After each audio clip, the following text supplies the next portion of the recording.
Assalamualaikum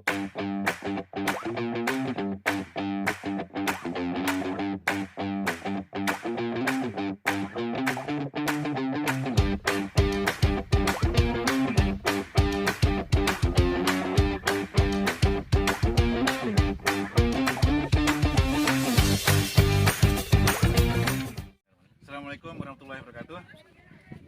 Sahabat CNPS yang berada, alhamdulillah pagi ini saya bersama dengan Dr. Heri, salah seorang dokter yang mungkin kita semua sudah kenal kiprahnya di dunia kerelawanan, dan mungkin satu yang belum kita kenal semuanya yaitu kiprahnya dalam dunia petualangan atau olahraga alam.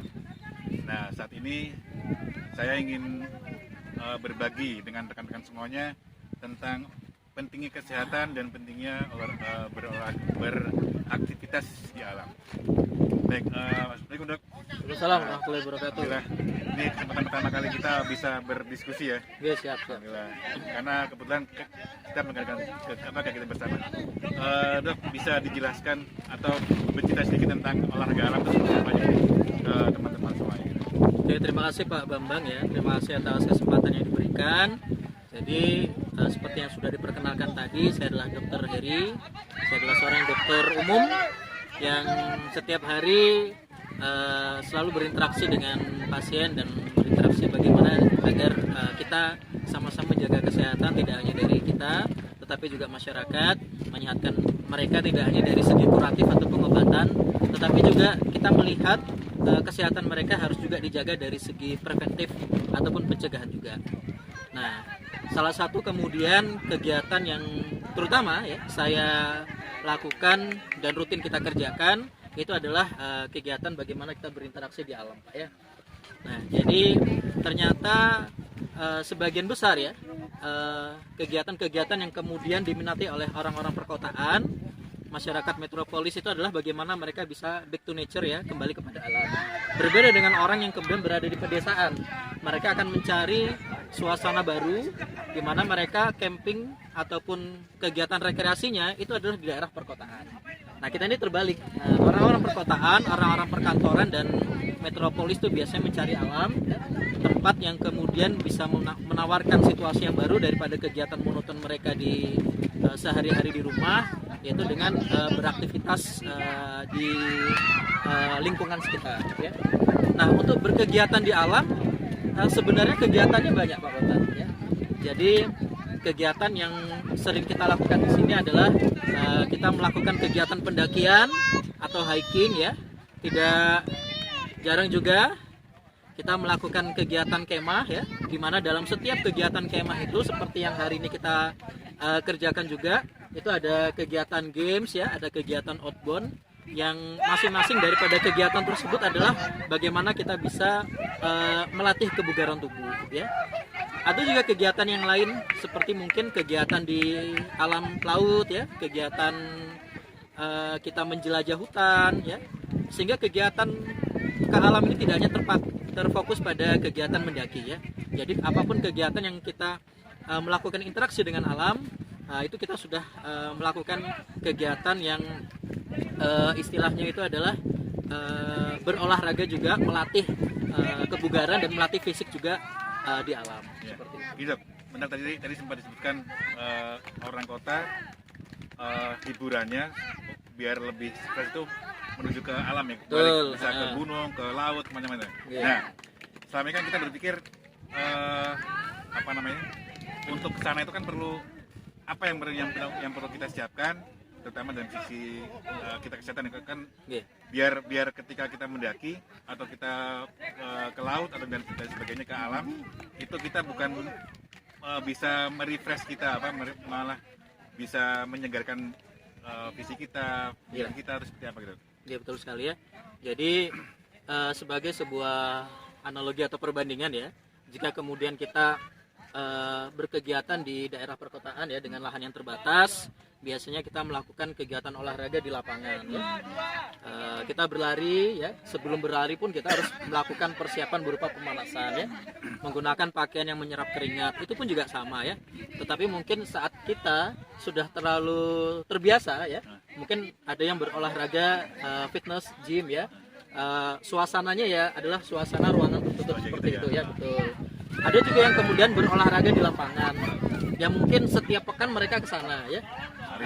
Ya mungkin ya berlari bersama kawan-kawan. Dan mungkin situasinya juga sama setiap pekan di lapangan yang itu saja. Tetapi saat kita berkegiatan di alam, otomatis suasananya akan terus berubah ya. Nah sekarang persiapan apa yang harus kita persiapkan pada saat kita berkegiatan di alam, tergantung daripada jenis alam apa yang akan kita ikuti kegiatannya, terjuni ya. Nah sebagai contoh, seumpamanya kegiatan yang akan kita ikuti adalah kegiatan di gunung ya, kegiatan pendakian kah atau hanya sekedar berjalan ya. Karena berbeda, kalau hanya sekedar berjalan atau trekking, tidak ada puncak yang kemudian kita tuju ya. Sedangkan kalau tindakan kegiatan pendakian, ada kegiatan mendaki ke puncak yang biasanya melewati waktu minimal sehari semalam. Minimal sehari semalam ya. Nah, jadi kalau seandainya kegiatan kita adalah trekking ya, semua kegiatan sebenarnya sama. Sebenarnya semuanya sama dasarnya, yaitu adalah menyiapkan 3 hal. Jadi yang pertama itu adalah fisik, ya. Fisik harus kuat, ya. Jadi sebelum kita melakukan kegiatan, karena kegiatan di alam ini juga memerlukan tenaga, ya. Jadi termasuk dari tindakan pemanasan sebelum kita berkegiatan, asupan gizi yang cukup, ya. Dan kemudian dalam kondisi yang cukup istirahat, jangan sampai saat kita berkegiatan di alam malamnya tidak tidur, Pak, begadang. Wah, itu justru gitu ya. Iya. Malah begadang, besoknya langsung melakukan trekking atau pendakian. Itu teman-teman seperti itu. Jadi beberapa ada yang baru 10 langkah, 15 langkah, berapa menit itu sudah ngos-ngosan. Nah, jadi yang pertama fisik dipersiapkan terlebih dahulu. Jadi sahabat semuanya, kalau mau ini contoh kalau mau daki gunung apa aja gitu ya. Jadi malamnya sebelum kegiatan istirahat, oke? Istirahat dulu lah. Betul. Nah ini kemarin waktu kita melakukan pendakian ke Gunung Abang itu tingginya 2151 meter di atas permukaan laut. Itu ada kita cuma berempat, kita survei jalur ya. Dan itu ada kita yang membawa beban juga tentunya ya, buat tas ransel ya. Itu ada yang pas di perjalanan, Dok, saya cukup sampai di sini saja gitu katanya. Nah, jadi pada saat itu dia mengatakan sebelumnya lembur kerja. Nah, akhirnya ternyata endurance atau stamina-nya berkurang. Nah, sehingga kurang istirahat juga menyebabkan kekuatan stamina kita untuk melakukan pendakian itu juga berkurang. Ya, jadi tetap harus melakukan istirahat terlebih dahulu sebelum melakukan pendakian. Kemudian yang kedua, asupan gizi juga harus dicukupi. Makanan ya. Sebelum melakukan pendakian, kalau memang berangkatnya pagi jangan lupa sarapan ya. Kemudian menyiapkan fisik juga sangat penting, Pak. Fisik ya? Fisik penting. Maksudnya sama, kalau seandainya kita berlari tidak pemanasan kan kita sering cedera ya, terkilir pada bagian kaki. Sama juga pada saat kita melakukan kegiatan trekking atau pendakian, maka kita perlu melakukan pemanasan ya. Pemanasan biasanya kita lakukan mungkin setiap hari ya. Biasanya 3 hari atau seminggu sebelum melakukan kegiatan alam. Seminggu sebelum melakukan kegiatan alam, ya. Kita bersiap diri. Paling optimal seminggu lah. Kalau umpamanya kita melakukan pendakian di ketinggian tertentu ya, mungkin 2000 atau 3000, setidaknya seminggu lah. Nah, tapi kalau seandainya tidak ada cukup waktu untuk pendakian yang kiranya 1000 meter ya, mungkin 3 hari sebelumnya kita melakukan tindakan pemanasan. Jenis ini gimana? Apa? Tadi itu kegiatan. Jadi untuk penyiapan fisik ya, berolahraga sebelum kita melakukan kegiatan pendakian. Jadi ini namanya olahraga sebelum olahraga. Jadi bagian mana yang ingin kita latih? Ya. Kalau seandainya yang pertama adalah bagaimana membuat kakinya kuat, maka disarankan untuk sebelum melakukan tindakan pendakian atau trekking kita sering-sering jogging ya, lari atau jalan cepat tidak masalah, yang penting melatih kaki. Ya. Minimal dalam sehari, mungkin kalau tidak ada cukup waktu, kita biasanya bisa lakukan selama 15 menit. 15 menit untuk jogging atau lari-lari ya. Bisa juga mungkin dikombinasi dengan kegiatan lainnya, ataukah lari di tempat dan sebagainya. Itu kalau untuk kaki. Jika problem utama para pendaki saat ini adalah perut buncit, nah itu kan juga membawa beban juga kan. Beban kedua. Nah, itu biasanya kita melakukan kegiatan sit up, push up yang mengecilkan perut ya. Yang itu bisa kita lakukan rutin supaya nanti pada saat di atas tidak hanya beban ransel yang kita bawa, tapi ya kita juga bawa beban perut biasanya.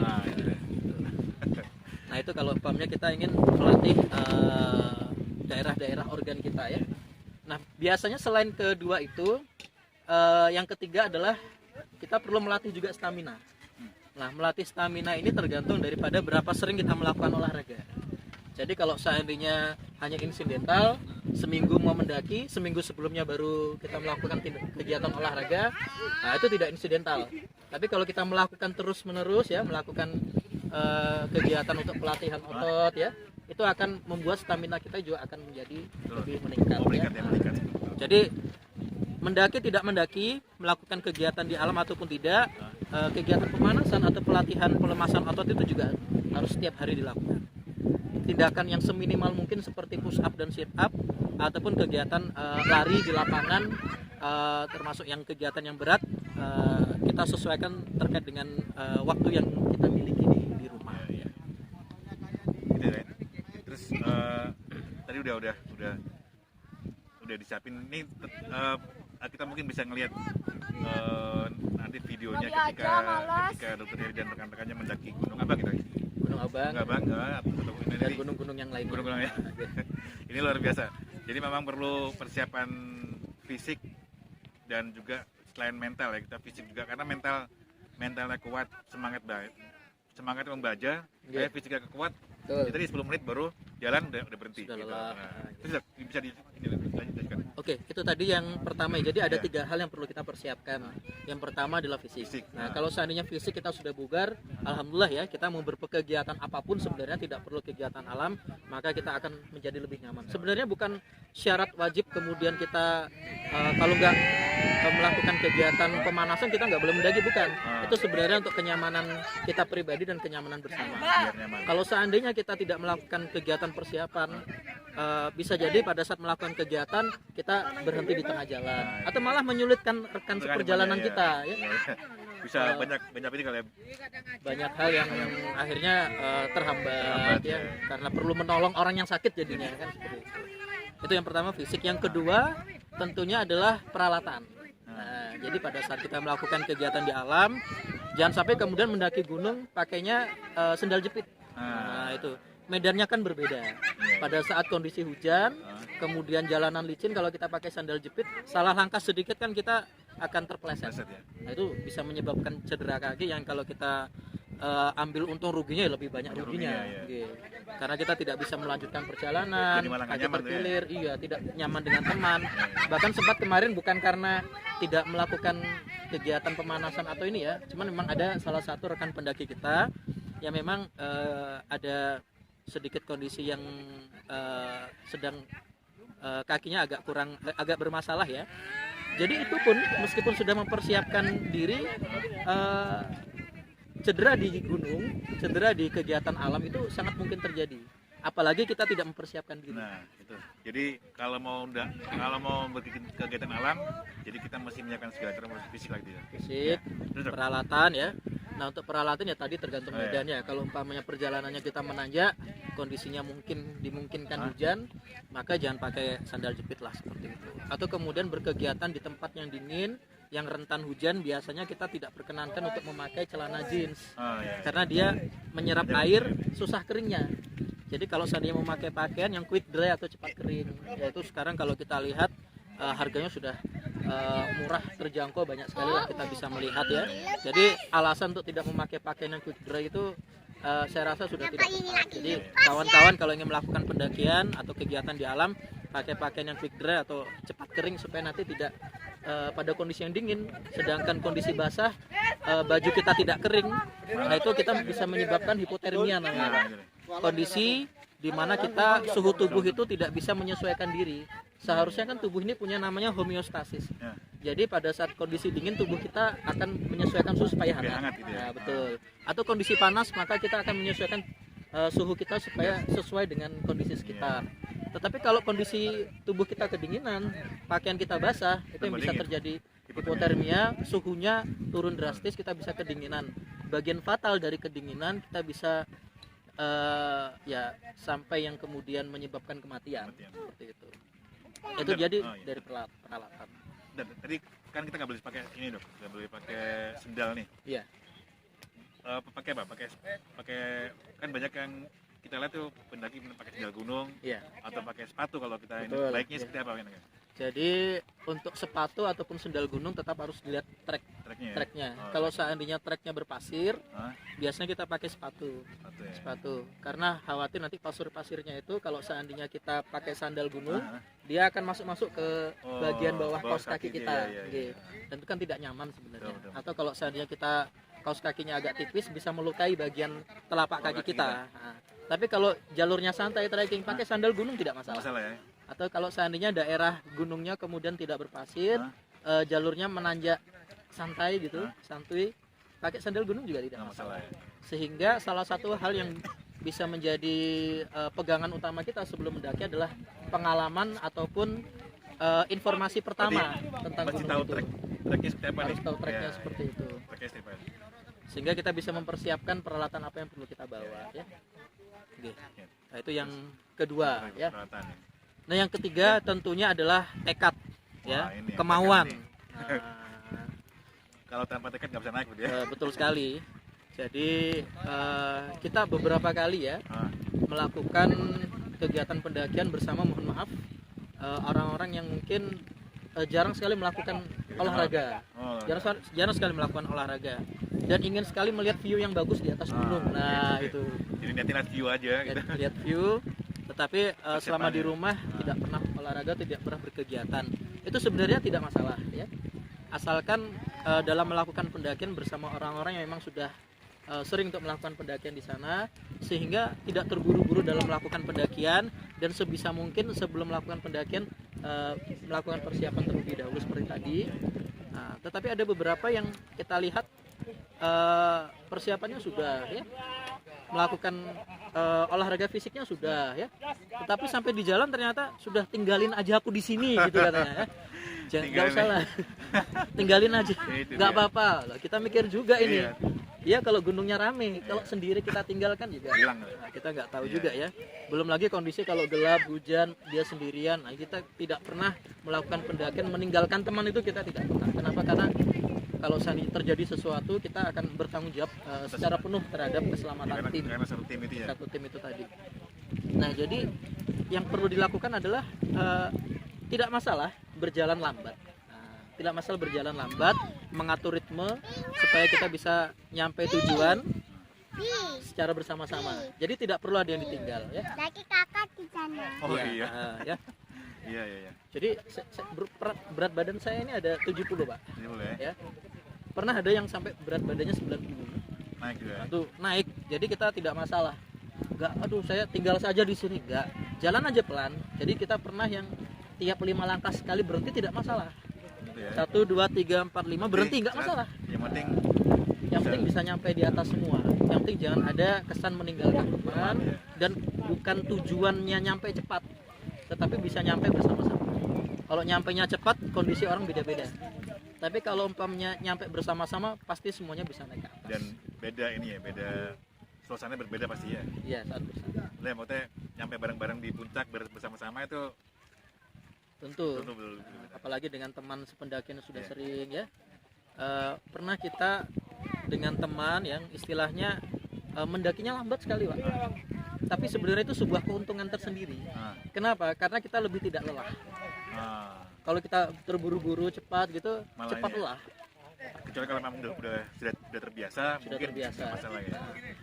Saya pernah di beberapa gunung seperti di Gunung Pohon dan di Gunung Ijen, itu kita jalannya pelan sekali karena kita mengikuti yang paling pelan, pokoknya paling depan. Oh, Paling depan. Jadi kita jalannya pelan aja. Itu sampai puncak nggak kerasa capek sama sekali, Pak. Karena memang kita jalannya itu sambil menunggu, pelan-pelan tidak ngoyo. iya. Jadi disarankan kalau seandainya kita ingin melakukan pendakian dengan banyak orang atau dengan beberapa orang yang tingkat staminanya berbeda, lebih baik jalan pelan, tidak masalah. Oke, tadi kan ada 3 tuh apa? Fisik. Fisik, kemudian peralatan, yang kemudian tekad ya. Tekad tadi ya. Nah ini mungkin yang sering ditanyakan teman-teman tuh gini. Selain 3 tadi itu, kan kalau kita naik gunung itu perlu juga asupan makanan gitu ya. Nah, sebenarnya makanan apa yang kira-kira maksudnya sebelum kita naik itu berapa lama apa makan terakhir itu kapan sebelum kita naik gitu, terus kemudian makannya seperti apa yang kan kalau kita lihat kan sering banyak makan instan gitu ya, itu seperti apa dong biar makanan itu bisa menunjang sampai ke atas itu. Ini Iya. masalah makanan ya. Iya. Sekarang tergantung waktu pendakian sebenarnya. Nah, Jadi kalau seandainya waktu pendakian juga dua, kapan waktu mulai dan berapa lama perjalanannya. nah, Nah, kalau waktu mulai biasanya kita mulainya untuk mencari sunrise ya, biasanya kita berangkatnya malam. Kalau berangkat malam usahakan sudah makan malam lah. iya. Nah, sudah makan. Kalau makan malam kan masih bisa di rumah, Oh iya. ya masih bisa di rumah. Kemudian kita melakukan perjalanan, biasanya satu kali makan untuk perjalanan ketinggian di atas 2000 pun cukup satu kali makan tidak masalah. So, ya. Yang penting di jalannya. Nah itu deh. Nah, pada saat di jalannya itu, asupan yang penting itu ada dua. Yang pertama, asupan airnya supaya tidak dehidrasi, kekurangan air. Yang kedua adalah asupan gula. Nah, gula. Jadi air ini jangan sampai kurang. Karena kalau sudah kekurangan air, kita jarang sekali menemukan mata air Meskipun di gunung. gitu ya kan mungkin anggapannya dingin nggak apa-apa nggak Ya. apa-apa. Nah, itu. Malah kondisi Dingin. kita di gunung itu biasanya kan lebih cepat ini ya, lebih cepat merasa lelah ya. Lelah, ya. Karena kondisi suhu yang ekstrim itu juga membuat tubuh ini menjadi berat ya. Jadi butuh tenaga ekstra, akhirnya minumnya juga lebih banyak. Iya. Jadi suhu ekstrem, terlalu panas, terlalu dingin pun membuat tubuh ini bekerja bermetabolisme lebih ekstra. Nah itu air yang pertama, air jangan sampai kurang ya, cukupi air. Yang kedua adalah gula. Ya. Gula ya. Gula ini bisa didapat dari minuman. Nah, Entah kita merebus gula sebelumnya kita persiapkan ya, ataukah kita menyiapkan snack di jalan. Snack di jalan. bentuk snack apa? Yang manis tapi apa gimana? Kalau Ya, apa snack itu snack apa buat yang tadi gula itu aja Betul. atau snack apa? jadi konsumsi gula itu nanti kalau air tadi kan fungsinya Iya, untuk dehidrasi dehidrasi, ya. Kalau untuk gula supaya kita tetap kuat, supaya di perjalanan ini tidak merasakan capek, karena setiap langkah kita akan mengeluarkan tenaga terbuang harus ada yang masuk. Masuk ya. Nah biasanya kalau yang pertama tadi air gula kita siapkan, atau kalau enggak snack. Kalau kawan-kawan biasanya yang tidak mudah untuk keluar ke belakang ya, biasanya coklat. Oh, coklat. Tapi coklat kalau sering dikonsumsi kan gampang keluar, gampang keluar ke belakang. Kalau Jadi- buat nggak gunung repot ya. Jadi tidak semua gunung ada kamar mandi soalnya. Itu umum ya. Ya, atau mungkin banyak sekali snack-snack di minimarket, mungkin seperti permen atau snack-snack coklat yang lain yang mengandung asupan gula ya, yang bisa kemudian kita bawa sepanjang perjalanan kita, sehingga saat kita merasakan sudah mulai agak lelah, minum juga dengan snack juga. Kalau gula merah itu bisa gitu kan? Boleh, Gula merah tuh. bisa, karena kan pemasukan dengan gulanya tinggi. Nah itu selama perjalanan. Ah, Di puncak, nah kalau pertanyaan Pak Bambang tadi, makanan seperti apa yang sebenarnya cocok pada saat kita makan iya. di berkegiatan di alam. Kalau di puncak sih sebenarnya kegiatannya kan hanya view saja, lihat sunrise atau lihat pemandangan gunung. Makan apa saja sebenarnya boleh ya. Tetapi yang namanya mie instan pun tidak melakukan kegiatan di gunung, normalnya hanya boleh sebulan 2 kali. Sebulan 2 kali Sebulan 2 kali sebenarnya. Sebulan 2 kali. Sebulan 2 kali. Mie instan. dalam Menurut perjalanan. literatur terbaru ya sebulan cuma boleh 2 kali. Lebih dari itu sudah over sebenarnya, over. Nah, sudah di gunung ya. Kemudian kita makan yang instan, yang istilahnya tidak begitu sehat, maka sebenarnya kalau tidak tepat. Karena kita masih bisa istilahnya menyimpan makanan. Istilahnya kita bawa dari rumah ya, Iya, iya. kemudian kita bawa sampai di puncak. Hmm, Ataukah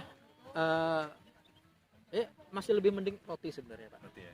Masih lebih mending roti daripada Biasanya kan mie instan. Kalau naik gunung kan identik dengan bed anget gitu dok. Nggih, Nah ini anget-anget kan enak, apa mie instan itu anget nggih, tuh. Selain, betul. nah itu penggantinya apa biar Iya. biar kita anget gitu. Sekarang ini sudah banyak Banyak ya? istilahnya yang luxury hiking ya. Wah, Jadi hikingnya dengan persiapan tidak Persiapan. abal-abal. Bahkan Iya, ada iya. yang bawa semangka juga ke atas, Pak. Betul. semangka. Bawa tabung gas ya. Tidak hanya makanan, masak air pun juga bisa memberikan kehangatan pada tubuh juga ya. Jadi kalau bisa meminimalisir makanan instan, bisa diminimalisir tidak masalah. Bukan saya melarang makan mie Betul, instan, betul. ya, tetapi ada batas-batasnya supaya kita tidak terlalu banyak mengkonsumsi makanan yang istilahnya kurang sehat. Padahal kita pengen sehat naik gunung. Ya mungkin dampaknya ketika itu enak, tapi nanti dampak ke belakangnya itu kan. Iya, ke depannya. Depannya. Ke depannya Depannya seperti sebenarnya. Iya. Ya, bisa rekan semuanya. Tadi kita sedikit diskusikan, kita bahas, kita buka semuanya tentang apa itu olahraga, apa itu kesehatan untuk mereka-mereka yang senang dengan olahraga alam, terutama rekan-rekan yang berminat untuk olahraga alam itu ya. Nah, gitu. Mungkin ada lagi dok yang disampaikan ke teman-teman sahabat-sahabat CNPS sebelum ini sebelum ditutup acaranya, saya sampaikan pesan. Oke, terima kasih Pak Babang. Jadi hampir semua orang bisa berkegiatan di alam. Hampir semua orang ya. Bahkan anak-anak kecil pun bisa. Anak saya yang saya ajak pertama kali mendaki gunung itu di usia sekitar 2 tahun 3 tahun. 2 tahun. 2 tahun 3 tahun. Ya mungkin lebih banyak gendongnya juga. Iya, iya. Nah, tapi udah dikenalkan di alam ya. sudah mulai kita kenalkan di alam. Meskipun mungkin dia belum paham, tetapi setiap saya keluar, Abi mau naik gunung ya gitu biasanya. Meskipun belum tentu naik gunung, mungkin hanya kemah. Dan di sini ada anak-anak juga yang berusia sekolah dasar, bahkan yang semangatnya lebih tinggi dari kita. Iya, iya. Bahkan mereka sudah naik gunung kelihatannya tidak lelah, karena pada saat berusia masih muda mereka biasanya tidak terlalu terbebani oleh beban tubuh mereka, sehingga pada saat mereka berjalan menaiki trek, naik gunung, semangatnya itu melebihi dari kaum yang kita ini yang sudah berumur ini. Jadi Kadang-kadang yang junior lebih junior semangat. biasanya lebih semangat, Lebih semangat. lebih cepat naik ya. Jadi semuanya bisa naik, bahkan beberapa kawan pendaki kita yang mohon maaf yang mengalami disabilitas ya, salah satu bagian tubuhnya tidak ada, kakinya, jadi dia memakai kruk ya, atau yang tidak bisa mendengar, itu semuanya pernah mendaki gunung, dan bukan gunung yang sembarang. Jadi pernah mendaki gunung Tantangan juga. buat kita yang fisiknya Allah kasih kesempurnaan, Sehat, sehat. ya. Nah itu luar biasa. Iya. Ya itu saja. Jadi semua orang bisa melakukan kegiatan di alam. Jadi tidak terbatas pada orang-orang tertentu saja. Dan saran ya, bagi setiap yang melakukan pendakian tetap harus mempersiapkan yang 3 tadi. Yang pertama adalah fisiknya, olahraga, asupan gizinya, dan istirahat sebelum melakukan pendakian. Yang kedua adalah peralatannya, dari mulai tas, pakaian yang cepat kering ya, sepatu, sandal gunung. Dan yang ketiga adalah tekad, prinsip dalam mendaki. Jangan mendaki cepat hanya untuk mencapai puncak, tapi mendaki bersama biar bisa merasakan kebahagiaan bersama kawan-kawan ya. Jadi, Itu saja. Jadi gitu teman-teman, ternyata semua yang kita lakukan berkegiatan itu, yang intinya yang tadi Dokter Heri sampaikan, yang puncaknya adalah kita menjaga kekompakan tim gitu dok ya. Iya betul. Jadi tadi yang terakhir itu luar biasa, kalau mendaki bareng-bareng makin sampai puncak harus bareng-bareng, meskipun kawannya agak termeh-meh lah gitu. Gitu sobat ya. Gitu alhamdulillah. Terima kasih Dokter Heri atas waktunya. Ini kami sedang berkegiatan di Danau Beratan dan kita manfaatkan untuk bisa berbagi ilmu, berbagi pengalaman tentang olahraga alam. Demikian teman-teman semuanya, dari Danau Beratan, saya Bambang Bunjarko dan Dokter Heri mengucapkan Assalamualaikum warahmatullahi wabarakatuh. Assalamualaikum.